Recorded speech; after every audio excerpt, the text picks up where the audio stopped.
Among my friends and myself growing up in Dallas, camping wasn't something we did by choice. Why would anyone willingly go out into the middle of nowhere and battle insects? The whole idea seemed ludicrous. It wasn't until I went off to college that I discovered how fun camping could be. During my 4 years at the University of North Texas, I transformed from a die-hard city boy to something like a survivalist. But, just like that, an event occurred that would forever taint my love for the woods. As I mentioned at the start, nature and I never quite saw eye to eye before I moved to Denton. If there was a spider web, I always seemed to walk right into it. If mosquitoes were hungry, they'd pick me as their feast. You get the idea. By chance, I ended up rooming with a kid from Nacogdoches, Texas, who had grown up in the woods. A few of his friends from back home were attending North Texas with us, and they went camping all over the state during their holiday breaks. As my first spring break approached, they invited me to join them at Lake Ray Roberts. If you're not already aware, Ray Roberts is a famous lake near Denton, known for its bass fishing and more. I wasn't too thrilled about spending my break in Dallas, especially since I didn't know any of the cool kids who were heading to coastal destinations. So, I ended up going to Ray Roberts. With zero prior camping experience, I had to rely on my friends' advice, borrowing, bargaining, and improvising everything I needed. The only thing I didn't skimp on was bug spray and deep woods off. We became intimate friends. Something remarkable happened on that trip. With bug spray protecting me, I could focus on the camping experience. Everything was going well, and then I caught my first fish. That's when I got hooked, quite literally. The rest of the trip was spent absorbing as much knowledge about the outdoors as possible. After that adventure, I made myself a regular on every camping trip for the next 2 years. I even got to see the ocean the following summer. When I wasn't in class or sleeping, I walked from one end of Denton to the other. Despite being a university city, Denton still had that small-town feel. There wasn't a tree or animal track I couldn't identify. During the warmer months, I spent as much time as possible practicing my newfound skills at nearby Louisville Lake. I don't think my friends from East Texas knew half as much as I did. After a while, my friends back in Dallas said they didn't recognize me anymore. But I didn't care. I was determined never to be separated from nature again. In a way, I'm still deeply connected to it. However, when it comes to stepping foot back in the woods, I may never be capable of that feat again. It was spring break during my final year at college, and I'd been planning a big trip to a well-known national forest in the eastern part of the state. I'd rather not reveal the name here. I fear my experience may discourage others from visiting the place. It's truly beautiful, regardless of the shady things that may be going on there. Before leaving, I'd been warned to watch out for overzealous hunters. This trip, however, wasn't going to take place during any hunting season that I knew of, so I felt relatively safe. After a 3+ hour drive, I arrived at my chosen camping area just after 3 p.m. I set up everything just the way I liked it, and then I decided to take a quick look around before dinner. This was when I first noticed it, or rather, the feeling that I was being watched never left me. I cut my hike short and returned to camp. Although bears were not known to live in this area, I had read a few stories online, and the idea of being eaten on my first day there didn't sound very cool. I had dinner and hit the sack just after dark, and nothing out of the ordinary happened that night, as far as I know. The next morning, the crisp, clean air was the best I'd ever inhaled. The beauty of the morning made me eager to explore, and I set out with a small day pack with emergency supplies and some food. The next few hours were quiet, with the occasional snap of a twig or shuffling sound. I stopped for a snack around 11 a.m., and as I waited for my Transgia stove to heat up some water, I lounged lazily against a pine tree. I must have dozed off, and when I jerked awake to swat a mosquito, that's when I saw it, a quick movement in the distance. I questioned my eyes for a moment, but the loud calling of a crow confirmed that I wasn't alone. Although I wasn't scared yet, I wondered why someone would be watching me. It was creepy. Eventually, the crow moved away, and I was left in peace to enjoy my coffee. If my stalker hadn't shown themselves by now, they likely meant me no harm, I thought. I spent another 10 minutes at that location before packing up and moving on. Another half hour or so passed, and it became obvious that my stalker was still with me. They didn't seem to know about staying quiet in the woods. I could hear a constant, distant sound of shuffling leaves behind me. A strange smell began to drift from up ahead, and I stopped to sniff the air. The woods went completely silent, and a chill shot through me. Something wasn't right. My curiosity got the best of me, and against my instincts, I started walking toward the smell. I took about 3 steps before a puff of dirt and needles shot up next to me. Not a second later, a crack came from behind me. That's when I realized I was being shot at, and I hit the ground. I didn't dare move, frozen in place, listening for any movement.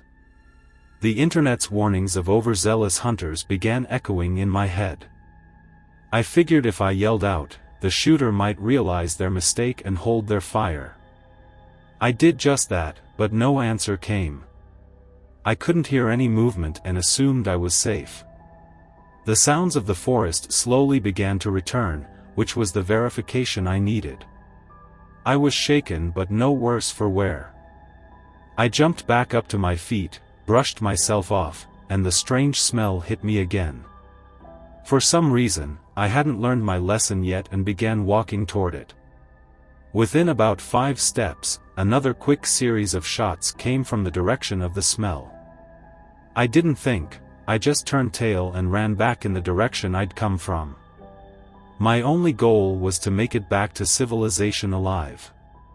I prayed to God over and over, begging for deliverance.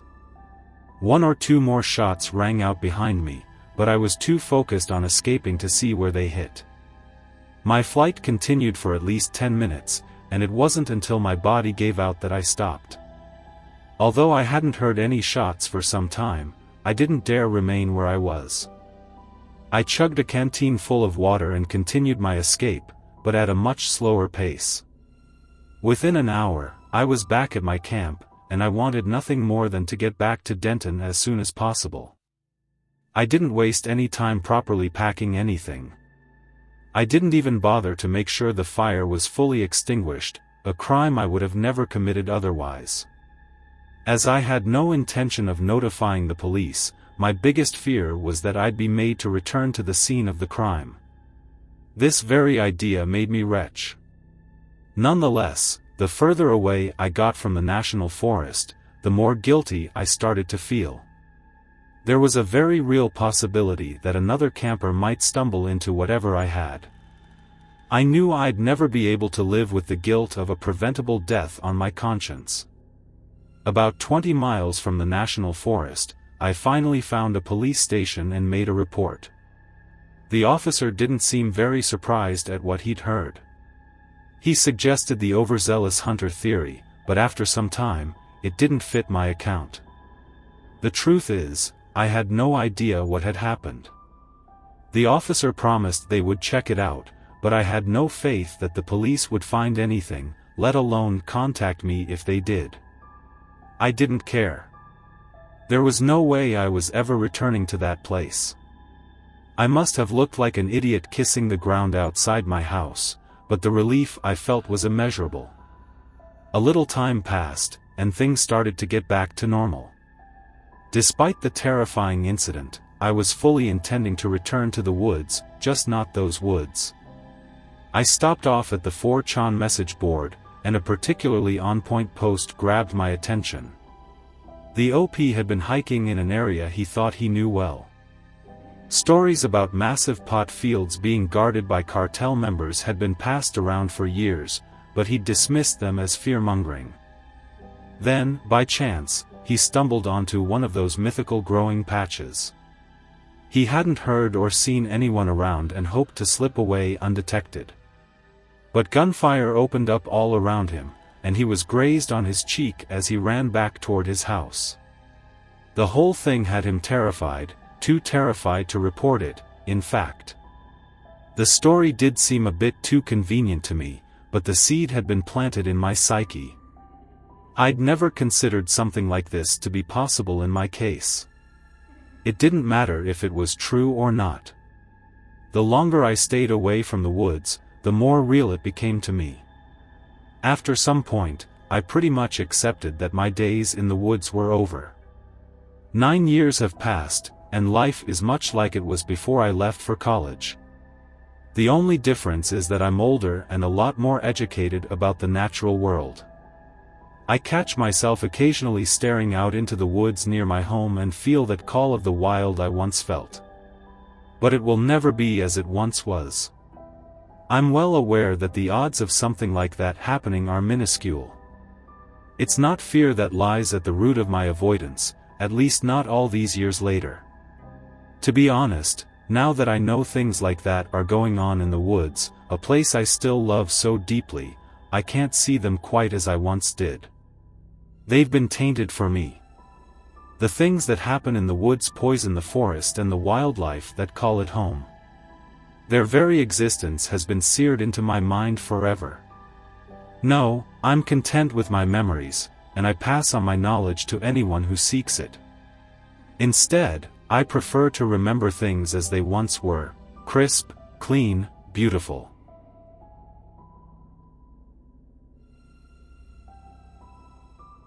In the late spring of 2017, I embarked on my long-anticipated camping trip out west.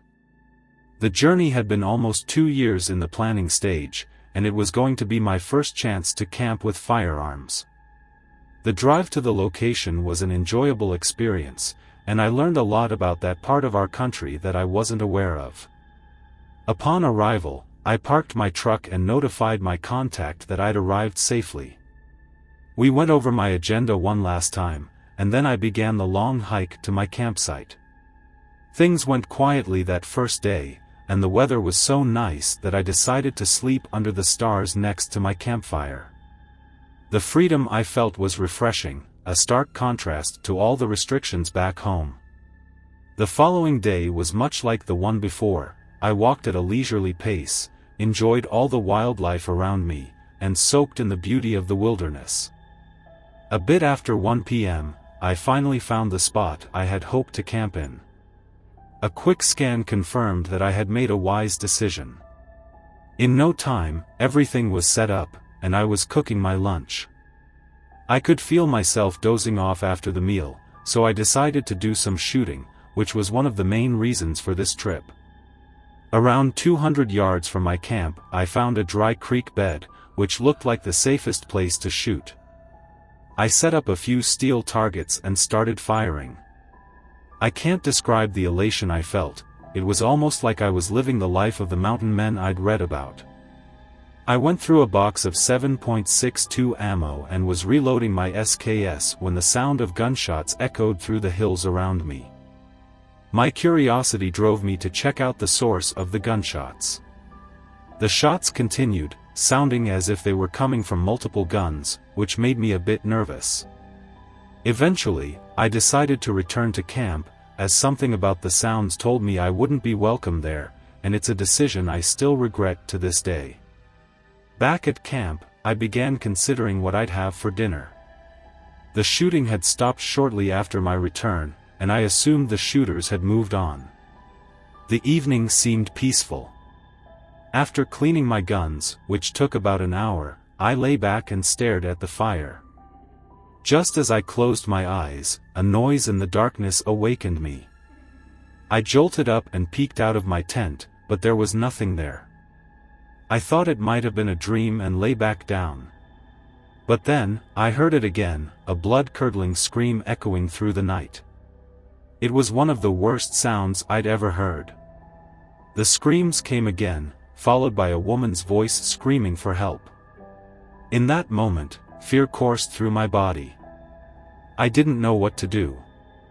I briefly considered grabbing my rifle and running into the darkness, but it was clear by now that the sounds were coming from the same direction the shots had come from earlier. Common sense won out, and I stayed where I was. One more scream for help came, followed by a single gunshot, and I lay frozen in terror until the sun rose the next morning. The feelings of freedom and power I'd felt before were now gone. I waited minute after minute for the dawn, so I could escape what I was convinced was coming with the sunrise. I packed my kit in record time and was on my way back to civilization, away from that place.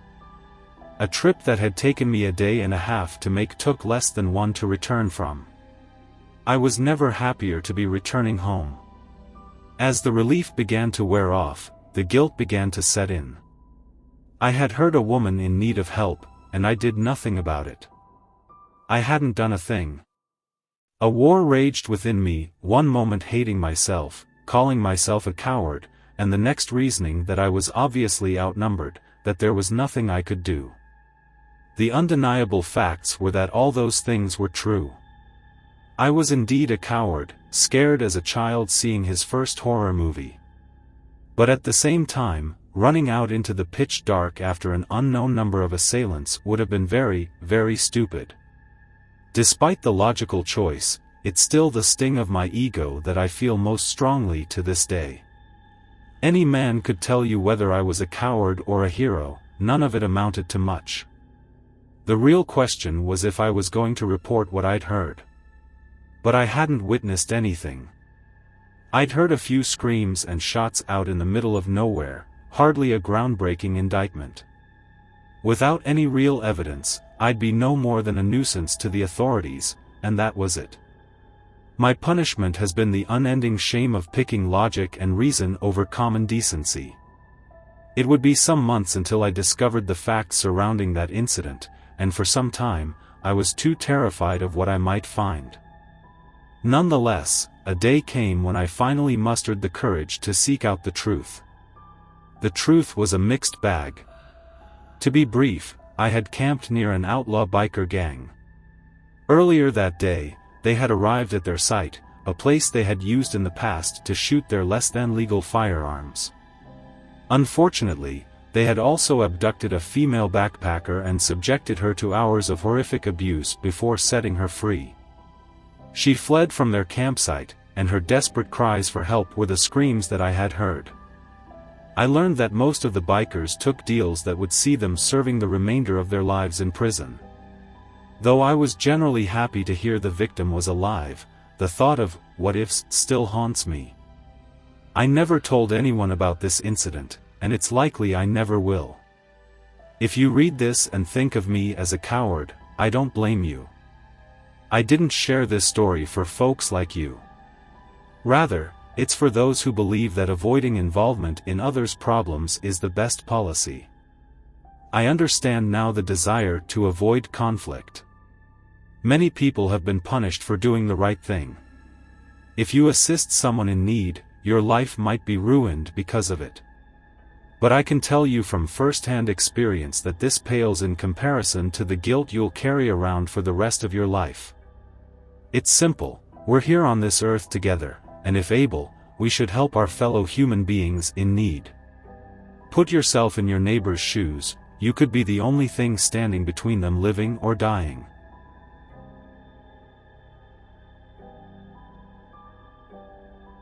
Although this story is far from over, the majority of what I'll share occurred about 12 years ago, around 2009. I was still living with my folks, and we had moved into the neighborhood when I was 13. Not long after, I discovered the woods across the road. I was sort of forced into making the woods my sanctuary because of the bullying I experienced and all the turmoil at home. This neighborhood didn't have many kids living in it, and the few there were older. Among other things, all the hostility made me a very nervous kid. Any free time I had was spent alone, and I got curious one day and wandered into the woods. There didn't appear to be anyone but me out there, and this gave me a strange feeling of safety, something I hadn't felt for a long time.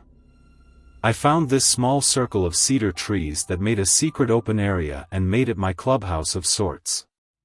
As time passed, I began spending more and more time in the trees. I even accidentally fell asleep and spent the night out there once, and I was sure my parents were going to freak out, but they hadn't even noticed. This was the only excuse I needed. I began camping in my clubhouse every once in a while. At first, I wasn't missed a single time.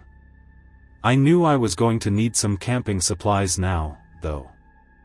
I tried bringing things from home, but they wore out fast. Asking my parents for money was out of the question. I began going door to door and offering my services as a lawnmower.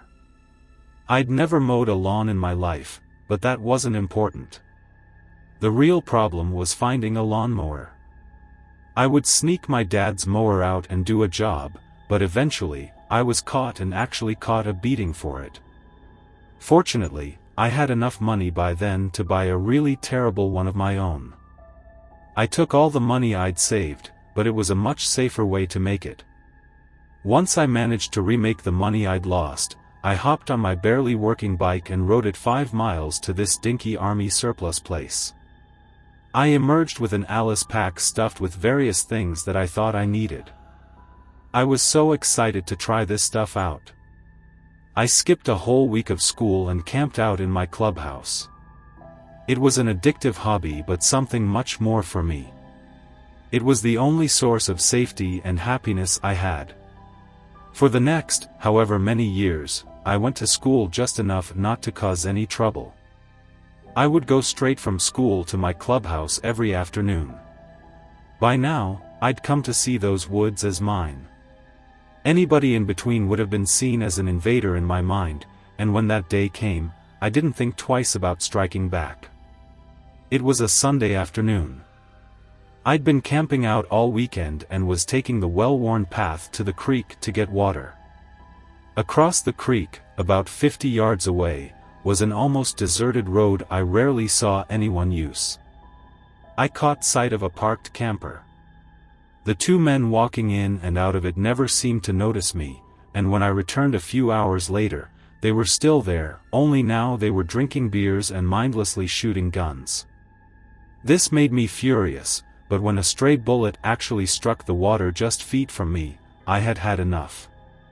I ran the mile back home and called the sheriff.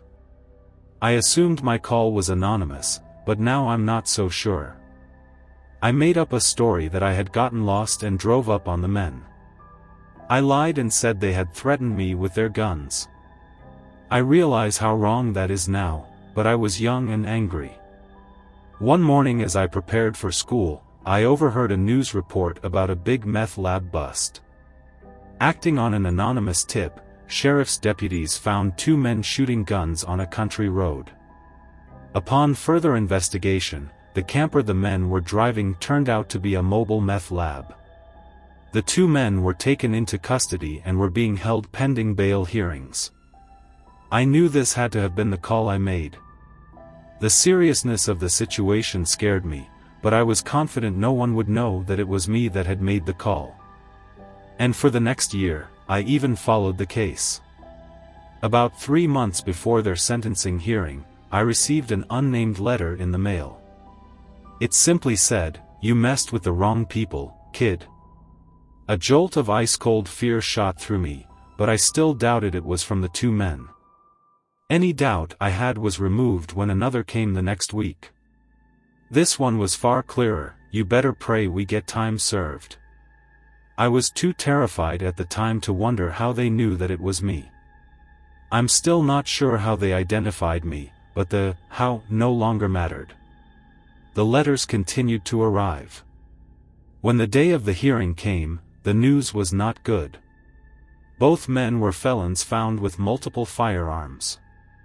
Adding on the manufacturing charge, and you get a minimum of 10 years. The judge was not feeling generous. He gave both the men 20 years. I was sure my days on earth were numbered. I stopped going to school and spent all my time in the woods. I wasn't foolish enough to think that it would keep me safe, but if I was going to die, I wanted to die somewhere I loved. A strange thing happened, though. The death I was expecting never came. Month after month, I became more confident that it all had been a joke or, more than likely, just an intimidation tactic. My life flew by, and this last 10 years have been a series of ups and downs. The meth heads have been the last thing on my mind. Then last week, a new anonymous letter showed up in my apartment. It said, "You better write a will. The end is close at hand." I involuntarily dropped it like a hot potato. My girlfriend was with me and witnessed it. She picked up the letter and read it, and I could tell she was concerned. I played it off as a prank and refused to explain. And just like that, a ghost from my past reappeared into the present. You can probably guess what this unwanted news had done to me. I feel like I'm constantly looking over my shoulder everywhere I go. I'm terrified these monsters may go after my girlfriend and newborn child. Going to the cops was a brief consideration, but without any proof of who the sender is, I know there's not much they can do. My options seem to be limited. Without anyone else to talk to, I'm anonymously emailing this in to tell my story. I'm not sure why. It could be because of the anonymity of the internet. There's not much more I can say other than to tell you all to be careful of the choices you make as a child. Wish me luck, and please pray for me and my family.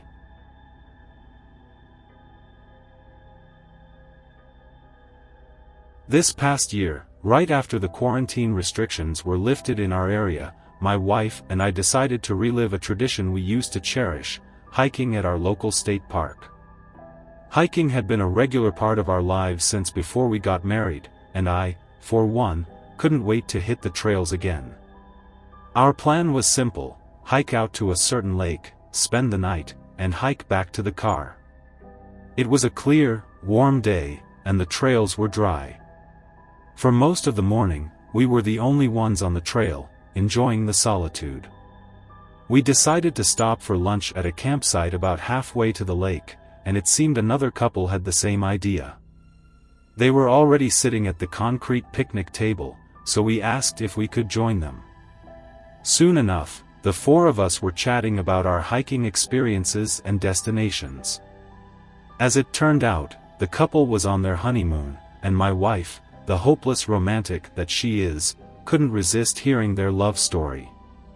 She started sharing our own romantic tale and other sentimental anecdotes that I've long forgotten. 2 hours passed quickly as we talked and laughed, and eventually, we said our goodbyes and continued our journey. We reached the lake just an hour before dark. Tired and hungry, I started a fire while my wife, Mandy, prepared a small meal. After that, I pitched the tent, and we sat around the fire, making s'mores, and finally called it a night around 10 p.m. The next morning, just before dawn, I woke up and prepared breakfast, repeating our roles from the night before. We ensured the fire was completely out after cooking, and then we hit the trail for the return journey at 10 a.m.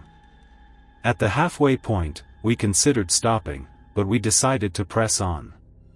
About 2 hours up the trail, we unexpectedly ran into the husband from the couple we'd met the day before. Strangely, his wife wasn't with him. Mandy asked him about her whereabouts, and he told us that she had fallen ill the night before and had to return home.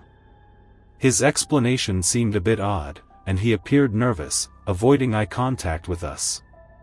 But we had no reason to doubt him. Right at that moment, a group of people approached, and he excused himself to talk to them. I wasn't interested in prying further, their marriage was their business. However, Mandy seemed reluctant to let it go. I reminded her of our commitments for the evening, and she reluctantly agreed to move on. We reached the parking lot not long after and packed up our gear. As we pulled out of the lot, we noticed several groups of people chatting among themselves.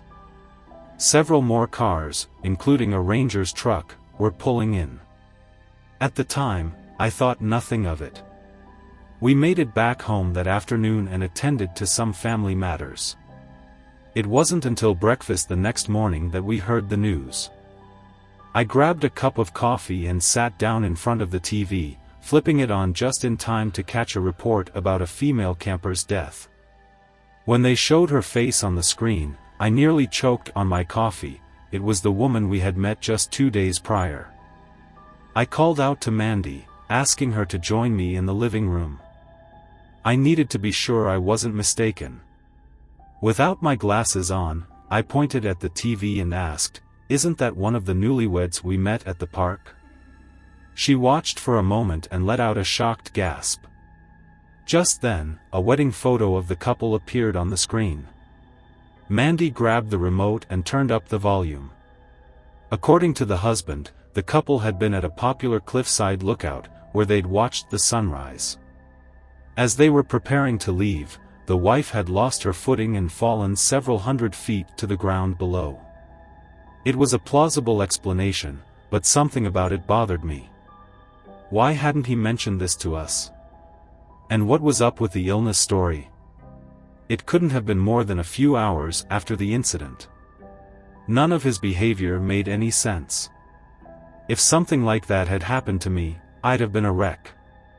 We had passed at least 15 people that morning, and not a single person talked to us. The whole situation seemed fishy. I was relieved to see that Mandy shared my suspicions. It appeared her instincts had been right again, but I wouldn't admit that to her.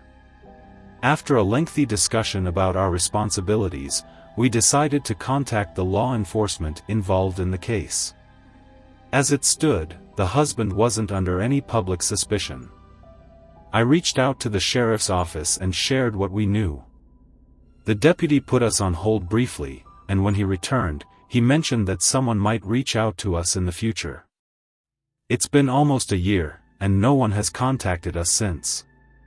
This is why I'm reaching out to you. My instincts and my wife's instincts tell us that a crime may have occurred, but we have no proof or solid justification for our feelings. They're just gut feelings. If law enforcement believed we had something valuable to offer, they would have already reached out to us, right? I don't want to be a nuisance or cause trouble for a grieving man who, by all appearances, is a decent person. But I can't shake the nagging feeling that a man might be getting away with cold-blooded murder.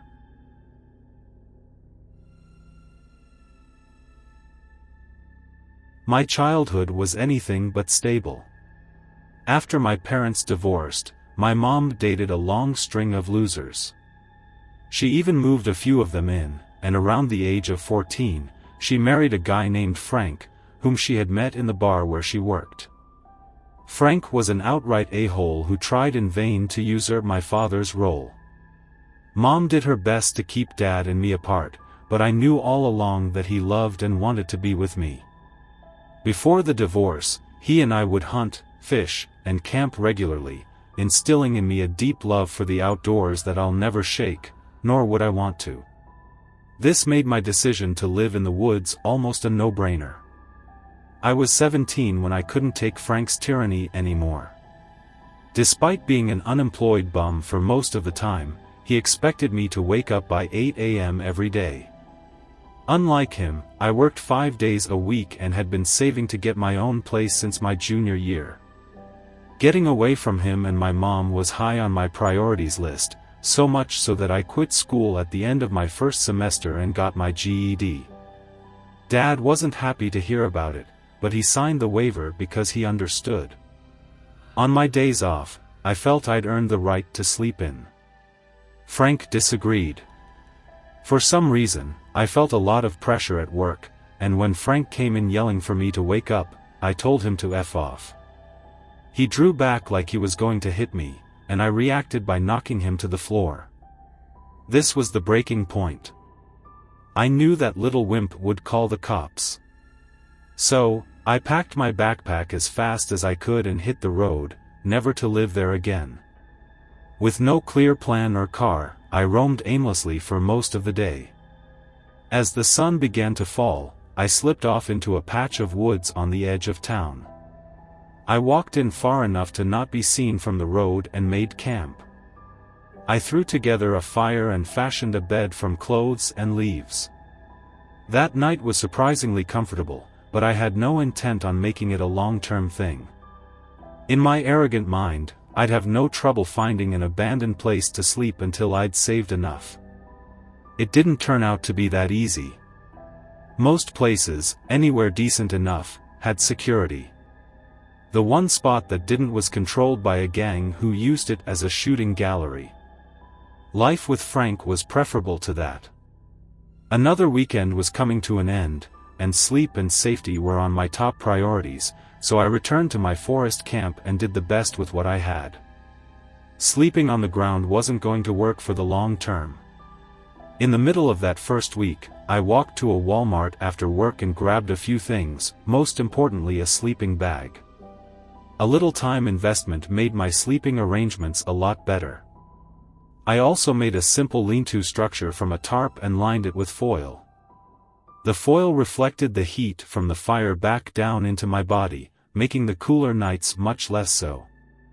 For a long time, I would clean up the best I could in public bathrooms. My clothes were cleaned at our 24-hour laundromat. It wasn't uncommon for me to spend the night there on laundry days. My hygiene did manage to draw a little attention from my bosses, but none ever said anything. I eventually found a fork of a river that ran near my camp, and I'd bathe there as often as I could. Overall, my time there was a lot better than it could have been. Had I not had a job, employed or not everything was idealistic as I made it sound. My little patch of woods was bisected by railroad tracks, and with railroad tracks come hobos. About half a mile from my camp, across the tracks, lay the hobo camp. It wasn't much more than an overnight place for most of those guys. I first stumbled upon it by chance. I used the tracks as a quiet pathway back and forth each day. If the police saw you walking alongside the busier roads, they'd harass you. This isn't something I wanted or needed. I was still technically a minor, after all. One evening as I returned to my campsite, the glow of a fire reflecting off the leaves caught my sight. I walked toward it and began to hear a group of men talking. I carefully peeked down the hill and saw 3 older men hunched around the fire. I just watched them and listened for a few minutes. Eventually, I realized they weren't anyone to worry about, so I called down to them. They looked up and huddled together, deciding I wasn't a threat. They called me down to join them. At first, I just sat there and listened to their stories. After some time, they asked me my name and where I was headed. I thought for a minute before making up that my name was Frank and I lived nearby. This spurred an hours-long conversation about all types of things. I learned about a life of riding the rails, and I told them a little about my situation. At some point that night, I got to taste fortified wine for the first time. It's not something I'd recommend, but I came to form quite an affinity for it. Nothing exciting happened that night, and not for a long time. It was with the approach of fall that seemed to bring with it the cold wind. Obviously, but not to mention a few ill-mannered hobos too. By this point, I'd almost come to be one of the train-hopping fraternity. The few regulars and I spent many cool evenings by the fire, listening to the newcomers' stories and passing around a bottle or two. One of those passing through was an older guy called Tampa. He was quiet at first but became more belligerent the more intoxicated he became. I'm not sure what I said, but something set him off, and he took a swing at me. Before I knew it, I was on the ground, being kicked. The other guys got him to stop long enough for me to get away. After that night, I made sure to keep my distance when someone I didn't know was around. This rule served me well until I allowed myself to be tricked by someone that I thought I knew. The second incident is what ultimately led me to finally get my own apartment earlier than I had planned. The run-in with Tampa was fading from my mind. Other more important things like staying warm and fed were occupying most of my thoughts. Somehow, despite being a homeless teenager, I managed to get a promotion at work. I may have allowed them to believe that I quit school to invest more time there. True or not, the promotion brought with it a raise. I'd been spending most of my money just trying to stay alive. Now, living would be a lot easier. I was gathering wood one Saturday and noticed a guy about my age walking toward me with a backpack. Although leery, he seemed normal enough to me. He had just come from a Kansas City, I forgot to ask which one, and he told me his name was Dallas. We began talking, and I told him about the camp. He thanked me, and we went our separate ways. Later that night, we continued our conversation around the fire as a bottle made its way among us. For the next 2 days, I spent my evenings with Dallas and the rest of the guys, listening to their amazing tales of riding the rails. All seemed well until that second evening. Earlier that day, I made a slip-up and mentioned it was payday. I'd always been cagey when it came to how much money I made. A few of the guys knew I had a steady job, but even with them, I never let them see me with more than a few dollars. Since my earliest days, I'd had caches where I'd hide most of my money. I made sure to constantly move it into irregular times and intervals. Being paranoid was preferable to being robbed. That evening, Dallas and I were discussing a private matter. I hadn't taken the time to stash my money before I left camp, and Dallas seemed to have known it. I realized now that he had been spending his days searching for my current cash. When he couldn't find it, I guess he assumed I was carrying it on me. During our conversation, he asked if he could borrow some money. I told him I had given all I had to pay for the bottle we just had. He called me a liar and produced a long pocket knife. Obviously, I was terrified. Nonetheless, losing almost $1,000 must have scared me more. I held on to the lie as long as I could, but the fear overtook me, and I started begging. His face had changed to a look of pure evil, and I knew he had no problem killing me. My flight response kicked in, and I was going to run. Just as I began to turn, Dallas took a wide swipe at me. I was out of range for the cut to be too bad, but I was slashed across my left arm. Regardless, I was now too scared to turn away, but I knew I couldn't stay where I was. I began jogging backward up the hill, watching Dallas the whole time. I'd taken about 5 steps and watched as he folded up and collapsed. It didn't make any sense until I made out the shape of another person standing behind him with something long in his hand. I called out, and Johnny, one of the regulars, stepped up into the dim light. Johnny was holding his trademark axe handle. I thanked him, and he proceeded to tell me he had been watching Dallas all evening while he and a few others had been in the liquor store. Dallas had made an offhanded comment about me being Mr. Moneybags. Johnny figured Dallas had something planned. Dallas was beginning to stir by now and cursing Johnny. Johnny simply looked down at him and said, "Get out," and added that if he didn't, he would get an even worse beating. Dallas did as he was told and disappeared into the night, hopefully forever. For safety's sake, I spent that night and a few more after at the hobo camp. I made sure to take a different path to and from work for the rest of the week. I didn't see Dallas again, but my second assault in less than a year was too much for me. I had had enough to get a place by this point, anyhow.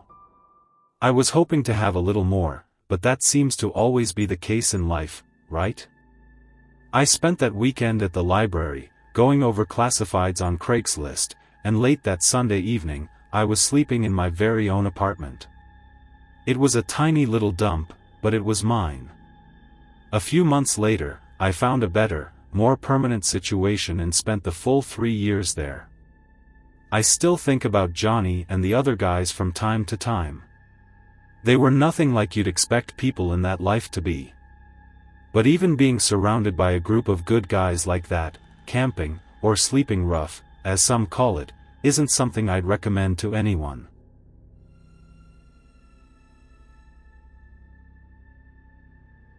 In the summer of 2004, I found myself on the familiar trails of a local state park. This was my routine for the past few years: an hour-long drive to the park, a stop at the ranger station to notify them of my plans, a final check of my backpack, and then the 2-mile hike to my regular campsite. Little did I know that, at that very moment, someone's life had taken a grim turn, and mine was about to follow suit. My deep connection with the outdoors had blossomed in the wake of the September 11th attacks. Though I wasn't directly affected by them, I lost someone very close to me. We had been sweethearts in college but had lost touch. Thanks to the internet, we reconnected, and we were planning to meet for Thanksgiving to rekindle our relationship. However, when I received the devastating news of her passing, I was beyond distraught. I began planning my own death, even packing a bag and hiking out to a secluded spot.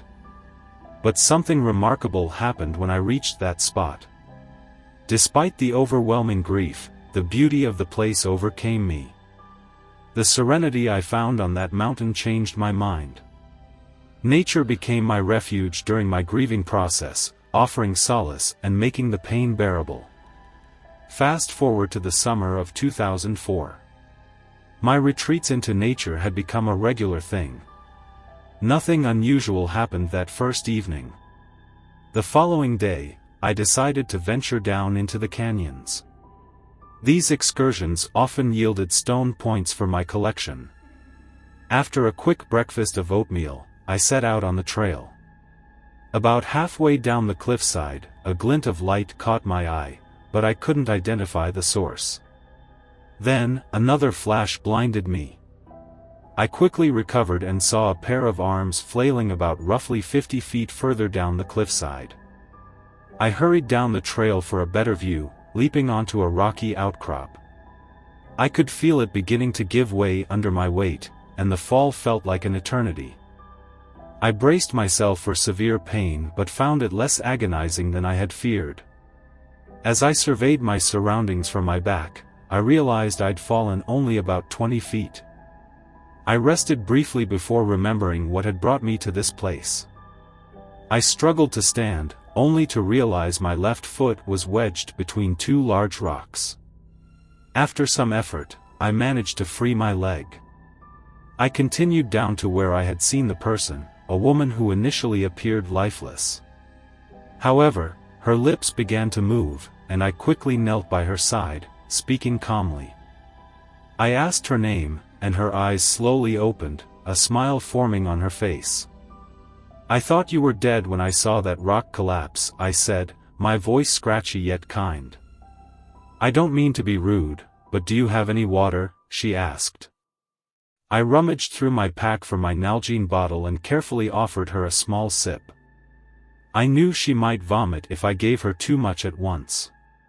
For the next few minutes, we spoke about how she ended up there, with occasional sips of water. She was clearly in great pain, and I knew every moment counted. I shared my plan with her, covered her with my fleece, and began the challenging ascent back up the rocky hill.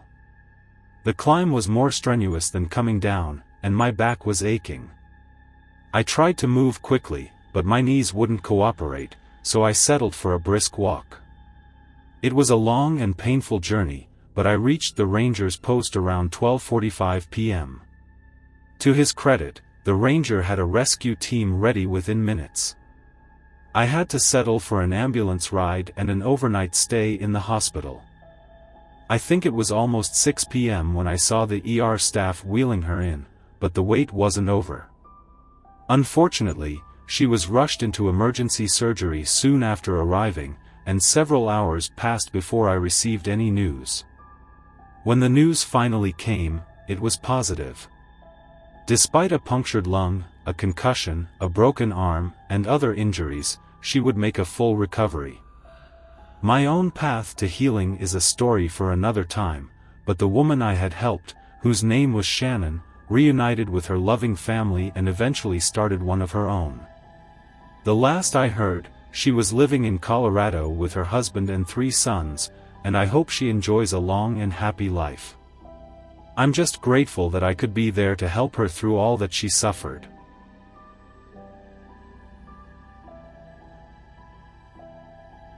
When I was a kid, I always dreamt of becoming a Boy Scout. At the time, it was a highly respected group that taught useful outdoor skills. I think I was around 10 years old when I finally convinced my mom to let me join. She was hesitant at first because, in Russia, where she had grown up, Scout-type groups were essentially military training for children. It took some convincing, but I asked the Den mother to talk to my mom, and after a long string of questions, her fears were put to rest. With that one roadblock removed, I became a Cub Scout. Unfortunately, I soon found out that scouting in my area was nothing like what I had imagined. Our Den mother turned out to be a neurotic single mother with little motivation. It was a major letdown for me. But about 6 months in, a small light of hope appeared on the horizon. A scout leader from a county over invited our Den on a camping trip.